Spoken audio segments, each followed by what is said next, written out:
Good afternoon sir. నా పేరు వెంకటేష్. నేను 9th క్లాస్ చదువుతున్నాను. మాకు ఇంగ్లీష్ టీచర్ లేక మాకు ఎంతో కష్టాలు పడుతున్నాము. ఒక్క పీరియడ్ లో ఇంగ్లీష్ టీచర్ లేకపోతే మాకు ఎంత కష్టం అవుతుందో మాకు తెలుస్తుంది. స్కూల్లో ప్రాబ్లమ్స్ బయటి వాళ్ళకి తెలుస్తలేదు. కానీ ఎట్లనన్నా మీరు ఏదైనా దయచేసి కలెక్టర్ దగ్గరకు పోతే కూడా కలెక్టర్ మేడం కూడా మాకేం చేస్తలేదు. అందుకనే మేము మీడియా వాళ్ళకి ఫోన్ చేసినాం సార్. ఈ రోజు పొద్దుగా చేస్తే ఈ రోజు మాకు ఇంగ్లీష్ టీచర్ కావాలని మేము పోరాడుతున్నాం సార్.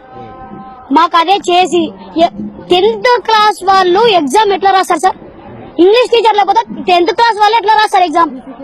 సీసీ కెమెరా వస్తుంది. ఇప్పుడు ఒక్కడన్నా ఇట్లా వచ్చి ఇట్లా స్కూల్ దిక్కు చూస్తుర్రా?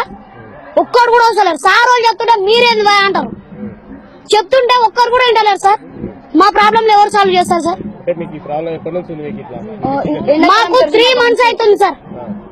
ఇట్లా మేము ఎన్ని దినాలని ఉండాలి సార్? ఇట్లా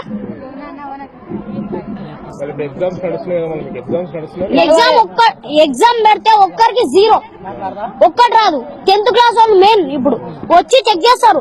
ఎన్ని మార్క్స్ వస్తాయి మీకు? 20 మార్క్స్ స్కూల్లో ఉంటాయి కదా సార్. 20 మార్క్స్ స్కూల్లో ఉన్నప్పుడు ఒక్క మార్క్ రాకపోతే ఆడ ఏం రాస్తారు సార్?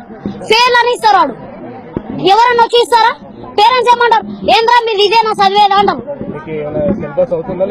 అన్నీ అవుతుంది సార్. ఇంగ్లీష్ సబ్జెక్ట్ ఒకటి సార్ తప్ప